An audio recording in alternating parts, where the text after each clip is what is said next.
ओम शांति। आइए आज हम 27 अप्रैल की मुरली सुनते हैं। कल हमने 26 अप्रैल की मुरली सुनी, जिसमें भगवान ने हमें बताया कि यह बेहद की पढ़ाई है।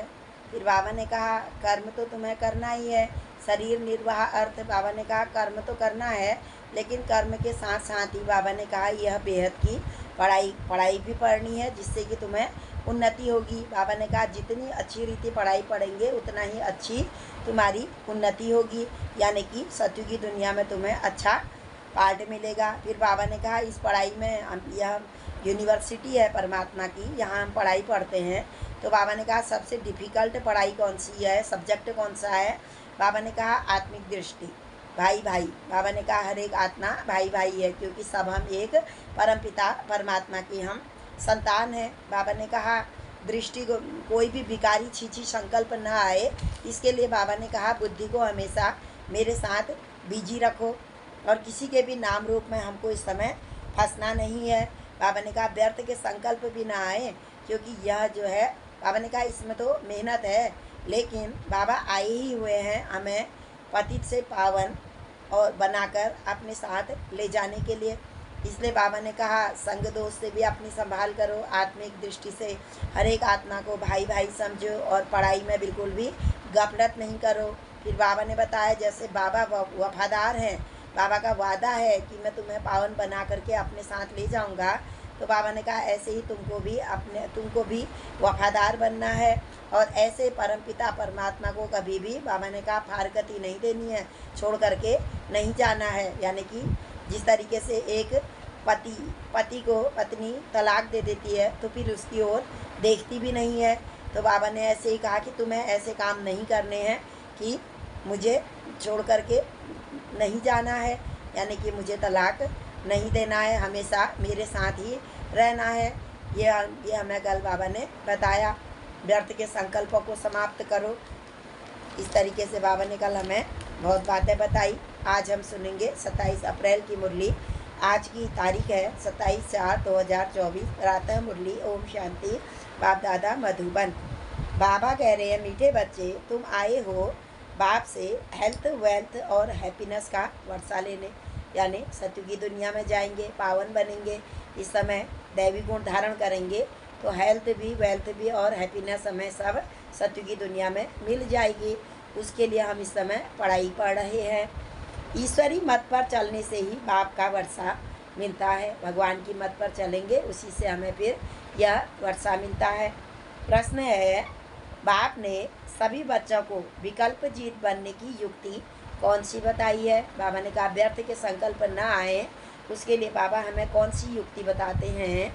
उत्तर है विकल्प जीत बनने के लिए अपने को आत्मा समझ, भाई भाई की दृष्टि से देखो। शरीर को देखने से विकल्प आते हैं, व्यर्थ के संकल्प आते हैं। इसलिए भ्रकुटी के बीच में आत्मा भाई को देखो। पावन बनना है तो यह दृष्टि पक्की रखो। निरंतर पतित पावन बाप को याद करो, भगवान को याद करो। भगवान की महिमा कहते हैं पतित पावन सीताराम। याद से ही कट निकल जाएगी और खुशी का पारा चढ़ेगा, और विकल्पों पर विजय भी प्राप्त कर लेंगे। इतनी प्राप्तियां होंगी। बाबा ने कहा खुशी का पारा चढ़ेगा और व्यर्थ के संकल्प जो मन में चलते हैं वो नहीं चलेंगे। पूरी मुरली से धारण करने के लिए मुख्य सार है, पहला पॉइंट है पढ़ाई पर पूरा ध्यान देकर स्वयं को संपत्तिवान बनाना है, भरपूर बनाना है अपने को। धारण कुछ भी मांगना नहीं है। भक्ति में 63 जन्मों से भगवान ने कहा तुम मांगते ही रहे, मांगते ही मांगते तुम खुद ही भिखारी हो गए हो। एक बाप की याद और पवित्रता की धारणा से पद्मा पदम पति बनना है। दूसरा है राहु के ग्रहण से मुक्त होने के लिए विकारों का दान देना है। हियर नो इविल, जो बातों से सीढ़ी नीचे उतरे, निर्गुण बने, उन्हें बुद्धि से अब भूल जाना है। बाबा ने कहा हियर नो इविल, आप कोई भी व्यर्थ की बातें, बीती बातें भी जितनी भी हुई है सब बीती हुई बातों को बिंदी लगाओ, और परमपिता परमात्मा को याद करो। मैं भी बिंदी, मेरे परमपिता परमात्मा भी बिंदी, और यह ड्रामा भी बिंदी। Full stop. जो हो रहा है वह कल्प पहले भी हुआ है और अभी भी हो रहा है। आज का मधुर वरदान है हमारा बाबा का हमारे हम बच्चों के लिए। पहले आपके मंत्र द्वारा सर्व का स्वमान प्राप्त करने वाले निर्माण सो महान भव। किसी भी कार्य में पहले आप, यही महामंत्र सदा याद रहे कि निर्माण ही सर्व महान है। पहले आप करना ही सर्व से समान प्राप्त करने का आधार है। दूसरों को रिगार्ड देना ही, बाबा ने कहा, स्वयं को सम्मान देना है। महान बनने का यह मंत्र वरदान रूप में सदा साथ रखना। वरदानों से ही पलते उड़ते मंजिल पर पहुंचते हैं। वरदान भी बहुत कार्य करते हैं, दुआएं बहुत कार्य करती हैं। तो बाबा भी हमें जो वरदान देते हैं, बाबा ने कहा उन वरदानों को यूज भी करा करो। मेहनत तब करते हो जब वरदानों को कार्य में नहीं लगाते हो। अगर वरदानों से पलते रहो, वरदानों को कार्य में लगाते रहो, तो मेहनत स्वतः ही समाप्त हो जाएगी। सदा सफलता और संतुष्टता का अनुभव करते रहेंगे। आज का स्लोगन है, सूरत द्वारा सेवा करने के लिए अपना मुस्कुराता हुआ रमणीक और गंभीर स्वरूप इमर्ज करो। रमणीकता भी हो और बाबा ने कहा चेहरे में गंभीरता भी हो।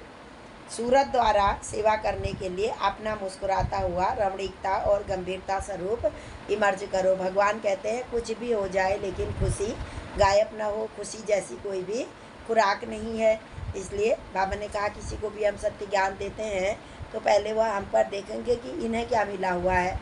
परमात्मा ने कहा तुम्हारे चेहरे से भी, चेहरा भी बाबा ने कहा सेवा करता है, इसलिए चेहरे में गंभीरता भी हो और रमणीकता भी हो। उसको बाबा ने कहा वो तुम्हारे अंदर ही है। देवी देवताओं को दिखाते हैं कंचन काया हर्षित मुक्ता, ये देवी देवताओं की महिमा में गायन है, वह हमारा ही है। तो बाबा ने कहा इस समय तुम्हारा चेहरा भी हर्षित मुख होना है। अच्छा, ओम शांति, ओम शांति, ओम शांति।